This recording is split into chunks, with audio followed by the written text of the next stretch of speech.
안녕하세요. 저는 사이언스적 디자이너 자초라고 하고요. 오늘 가족님이 궁금해하시는 부분 질문 좀 받고 그 질문에 대해서 제가 답변을 드리도록 하겠습니다. 잘 부탁드립니다. 선생님이 알려주신 대로 노력하고 있는데 남편의 마음이 꿈쩍도 하지 않는 것 같아요. 네, 아마도 가족님이 좀 답답하다고 느낄 수 있는 포인트인 것 같습니다. 그런데 내가 속마음 속에서 다양한 감정 변화들이 일어난다고 그게 그대로 태도 변화나 행동으로 나타날 것인가? 라는 부분에 대해서 한번 좀 냉정하게 따져볼 필요가 있거든요. 우리가 일상생활을 살아가는 자신의 모습을 한번 돌아보세요. 그리고 주변 사람 모습들을 한번 돌아보는 겁니다.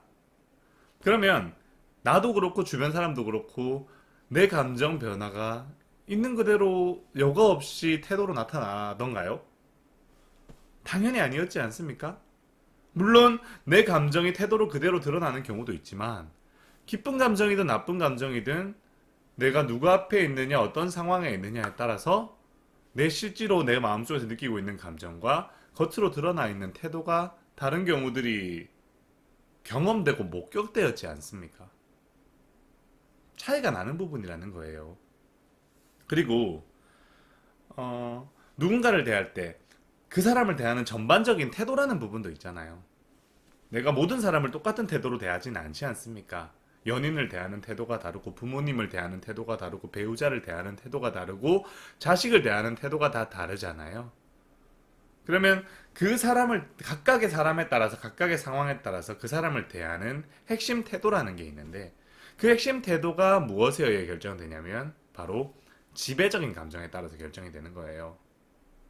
그러면 이 지배적인 감정이 무엇이냐라는 부분에 대해서 먼저 알아볼 필요가 있는데 지배적인 감정은 우리가 예를 들어서 연애를 한다. 내가 이 사람을 매우 사랑한다. 라고 한다면 내가 이 사람을 향해서 남자친구든 여자친구든 배우자든 그 사람을 향해서 상대를 향해서 좋은 감정들이 계속해서 올라올 거 아닙니까? 하지만 그 좋은 감정들이 늘 24시간 내도록 머물러 있는 건 아니죠. 내가 뭐 상대방이 나한테 좀 서운한 행동을 했다거나 내가 이 A를 기대를 했는데 상대방은 나한테 한 행동이 B의 행동을 했다거나 뭐 이런 상황들이 발생을 하면 서운한 마음도 올라올 때도 있고 짜증이 날 때도 있고 막 화가 날 때도 있는 거잖아요. 그러면 그 화가 나고 짜증이 나는 순간에는 나는 실제로 막 짜증이 나고 막 화가 나는 거지 않습니까? 좋은 감정이 있는 건 아니잖아요. 하지만 그 화가 풀리고 서운함이 풀린 다음에 감정이 다시 돌아올 때는 항상 회귀하는 지점이라는 게 존재하죠. 내가 이 사람을 사랑한다면 막 싫어하다가도 마음이 풀리고 나면 언제 그랬냐는 듯 또 좋은 감정으로 돌아오게 되는 거고 마찬가지로 반대로 이야기를 해서 내가 이 사람 되게 싫어해요. 그럼 순간적으로 이 사람이 나에게 되게 좀 호의적인 행동을 했다. 그러면 좋은 감정이 올라오다가도 그 지배적인 감정에 따라서 부정적인 방향으로 감정이 이제 흘러가죠. 그러면 이 지배적인 감정이 어떤 방향에 있나에 따라서 전반적으로 누군가를 대할 때 발생하는 태도라는 부분이 결정이 된다라는 거예요. 그러면 이 태도라는 게 그러면 지배적인 감정을 의 비율을 그대로 반영을 하느냐라는 차원에서 내가 생각을 한번 해볼 필요가 있는데 절대로 그대로 반영하는 것은 아닙니다. 예를 들면 내가 이 사람을 팔만큼 좋아하고 이만큼 싫어한다라고 생각을 해보세요. 그러면 그 팔만큼 좋아하는 감정에 따라서 이 사람에게 긍정적인 태도를 보여줄 겁니다. 근데 이 비중이 조금 바뀌었어요. 7대 3이 됐습니다. 혹은 6대 4가 됐어요. 그러니까 6대 4가 됐어요. 네. 그러면 이 비중이 바뀜에 따라서 내가 상대방을 대하는 태도가 같이 바뀔까? 아니라는 거예요. 재미있는 게 사람은 내 감정과는 별개로 한번 태도가 딱 결정되면 그 태도가 일관성 있게 유지되려는 속성을 가지고 있습니다. 왜냐하면 내 태도가 변함에 따라서 변해갈 상황들에 대한 예측이 안 되어 있기 때문에 예측이 안 된다는 것은 리스크 파악이 안 되었기 때문에 최대한 변화를 억제하려는 성향을 가지고 있기 때문이에요. 자, 그런 차원에서 내가 뭐 완전히 이렇게 태도를 돌변해야 될 타이밍이 아닌 이상이야 일관된 태도를 유지를 한단 말입니다. 그래서 감정이 8대2나 7대3이나 6대4일 때도 똑같은 모습을 보여주는 거예요. 그러면 그 태도는 언제 바뀌느냐? 지배적인 감정이 완벽하게 전복되는 시점. 지배적인 감정이 전복되고 하나의 감정이 완벽하게 압도되는 시점. 지금까지와는 다른 감정이 완벽하게 압도되는 시점에 비로소 태도 변화로 나타난다는 거죠. 그렇기 때문에 저한테 찾아오시는 분들이 공통적으로 저한테 말씀을 해주시는 부분이 어떤 부분이냐면 분명히 저번 주까지 문제가 없었는데요. 신랑이 갑자기 변했어요. 분명히 어제까지만 해도 데이트 잘했습니다. 사랑한다 말해줬어요. 그런데 다음날 갑자기 완전 남처럼 차가워져 버렸어요. 이런 피드백들이 끊임없이 들어온다라는 거죠. 압도적으로 많이요. 그러니까 서서히 변해왔어요라는 사연을 저한테 얘기를 해주시는 분들은 많이 없었다라는 겁니다. 그러니까 순식간에 변했다라는 거예요. 그 말은 처음에는 긍정적인 감정으로 시작해서 내 상대방의 태도는 긍정적인 방향에 맞추어졌습니다. 맞추어졌는데 시간이 흘러감에 따라서 예를 들면 100대 0이었던 지분이 9대 1이 되고 9대 1에서 8대 2가 되고 8대 2에서 7대 3이 되고 7대 3에서 6대 4가 되고 5대 5가 되고 이때까지만 해도 태도가 항상성을 유지를 했었다라는 거예요. 근데 좋은 감정이 4, 안 좋은 감정이 6, 역전되는 상황이 발생을 했다라는 거죠. 역전됐는데도 불구하고 아직 역전된 이 감정이 압도적이지 못하기 때문에 유지가 되는 거예요, 현상으로. 그런데 이게 3대 7 넘어가고 2대 8이 딱 넘어가는 순간 거기에서 트리거 한 개가 탁 터져버리면 계기가 하나가 딱 생겨버리면 그 계기를 틈타서 태도가 180도 완전히 전환이 되어버리는 겁니다. 그런데 상대방은 갑자기 감정이 바뀐 게 아니라 감정은 이미 바뀌어 있었다라는 거예요. 그래서 자신의 감정과 태도의 불일치에 대한 회의감들을 계속해서 느끼고 있었던 상황에서 계기가 딱 터져줘서 그 계기가 딱 터져져 줬기 때문에 이 계기를 틈타서 내 태도와 내 지배적인 감정을 일치시키려는 시도와 함께 태도가 확 급변하면서 완전 다른 사람처럼 하루아침에 변해버리게 되는 겁니다. 이 말은 관계가 틀어지는 과정도 이러한 과정에 따라서 이루어진 것처럼 관계가 좋아지는 과정도 갑작스럽게 변화하는 방식으로 이루어질 수밖에 없다라는 거예요. 실제로 저와 이렇게 진행을 해서 부부관계를 회복하든 연인관계를 회복하든 그 관계를 회복하셔서 성공하신 그 분들 대다수가 서서히 상대방의 뭐 태도가 긍정적으로 변해서 좋아져서 그 과정을 겪다가 어느 정도 이제 임계점이 탁 올라서면서 완전히 정착했다 이렇게 진행된 케이스는 거의 없습니다. 없다고 보시면 돼요. 다들 저번 주까지 혹은 어제까지 주구장창 이혼 얘기를 하고 이별 얘기를 하다가 갑자기 다음날 이 사람이 뭐 잘못 먹었나? 도대체 이 사람이 갑자기 왜 저러지? 무슨 꿍꿍이가 있나?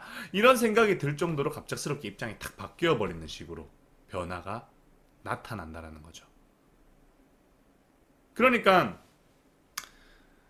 많은 분들이 그 변화 자체를 신뢰를 하지 못하는 거예요. 막상 내 앞에 변화가 딱 눈앞에 도달했는데 이게 너무 갑작스러우니까 이게 정말 맞나? 이 사람이 또 뭔가 나를 이용하기 위해서 쇼하는 게 아닌가? 이런 생각을 하는 거고 또 문제는 변화가 이렇게 한순간에 일어난다는 거는 내가 노력을 하고 있는 중간에는 상대방은 그냥 똑같은 모습을 보여준다는 거잖아요.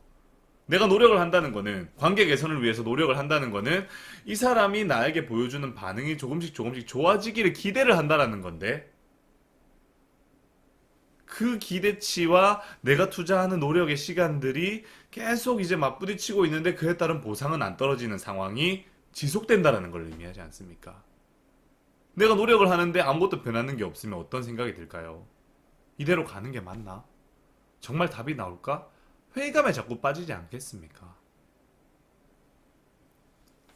하지만 이 회의감에 빠져가지고 내가 뭔가 좀 즉흥적으로 극단적으로 빠르게 결론을 낼 수 있는 방법을 취해버린다? 그랬을 때 내가 지금까지 쌓아왔던 모든 것들이 무너져 버리고 결과 자체가 틀어져 버리니까 그런 방향으로는 가서는 안 된단 말이에요. 해서 우리가 늘 이제 자각을 해주셔야 될 게, 제가 늘 강조하는 부분이 상대방 반응에 의미를 두지 말자라는 부분. 상대방 반응의 변화를 보면서 일희일비하고 분석하고 해석하면 나에게 돌아오는 거는 내 심경이 어지럽혀지는, 내 마음이 점점 약해지는, 내 마음이 점점 혼란스러워지는 그런 결과밖에는 없으실 거다. 그래서 완주만 하면 성공할 수 있는 이 과정을 완주하지 못하는 안타까운 결과가 나타날 거다. 라는 말씀을 드리는 겁니다. 그래서 상대방이 변화하지 않는 모습을 보면서 회의감을 가지기보다는요, 이 과정 자체를 마일리지 쌓기 과정이라고 생각을 하시는 거예요. 마일리지가 어때요? 뭐 1포인트 쌓는다고 1포인트 바로 쓸 수 있는 마일리지는 거의 없잖아요. 몇천 포인트 이상 쌓아야지, 몇만 포인트 이상 쌓아야지 그제서야 내가 효용성을 가지는 재화의 형태로 바꿀 수가 있지 않습니까? 그게 마일리지의 속성이잖아요. 마찬가지로 이것도 뭐 그래요. 마일리지가 2999포인트일 때는 못 쓰다가 3000포인트가 딱 넘어가면 이제 쓸 수 있는 그런 마일리지처럼 이 과정도 내가 계속 노력하는 동안에는 그게 효용성이 안 보인다라는 거죠. 효과가 안 보인다라는 거예요. 그러다가 갑작스럽게 한순간에 탁 효과가 터져버리는 게 이 과정이다. 그래서 이 과정의 속성만 정확하게 이해를 하고 내가 상대방의 반응보다는 내가 지금 상대방을 자극하는 행위에 최선을 다하고 있느냐, 내가 상대를 적절히 잘 자극하고 있느냐, 이 여부만 판단하시면서 갈 수만 있다라고 한다면 다른 가족님들처럼 굉장히 높은 성공률, 한 80에서 90%? 물론 실패 확률도 20에서 15% 이렇게 있으니까 낮지는 않은데 그래도 8, 90% 성공률이면 어디에요, 인간관계에서의 문제. 그런 높은 성공률을 얻어가실 수가 있으실 것이다. 그러니까 관건은 상황의 어려움도 아니고 상대방의 완강한 태도도 아니라는 거예요. 내 감정. 이 과정을 끝까지 버티게끔 만드는 내 감정을 얼마나 잘 관리해 나갈 것이냐. 이 여부가 성패를 가른다는 겁니다. 그러니까 이 점 명심하시고요. 상대방 변화 없어도 신경 쓰지 마세요. 변화는 한순간에 나옵니다. 지금 이렇게 내가 상대방한테 미치는 영향력은 절대로 그냥 허무하게 허공으로 떠버리지 않아요. 무조건 상대방 기억 속으로 저장되고 마음에 영향을 미치게 되어 있습니다. 그렇잖아요. 지금 제가 이렇게 말씀드리고 있고 보여주고 있는 이 비주얼과 목소리, 음성, 내용, 내일 잊어버리라면 잊어버릴 수 있습니까? 제가 지금 무슨 옷 입고 있는지 잊어버리라면 잊어버릴 수 있어요? 못 잊어버리죠. 내일 돼서 그 사람이 어제 무슨 옷 입었더라? 지워보려고 해보세요. 떠올리면서. 안 될 겁니다. 그러니까 내가 상대한테 미치는 영향력은 무조건 누적된다 라는 것 자각하시고 내 마음 잘 관리해가면서 끝까지 완주해 보시길 바랍니다. 응원하겠습니다. 오늘 여기까지만 답변드리고요. 또 다음 상담 때 이야기해보는 걸로 하죠. 자, 그럼 오늘 제가 드린 답변이 가족님의 그런 고민에 도움이 될 수 있었으면 좋겠다라는 마음으로 내면서 이 자리 마치도록 하겠습니다. 감사합니다. 그리고 유튜브 가족님들 구독과 좋아요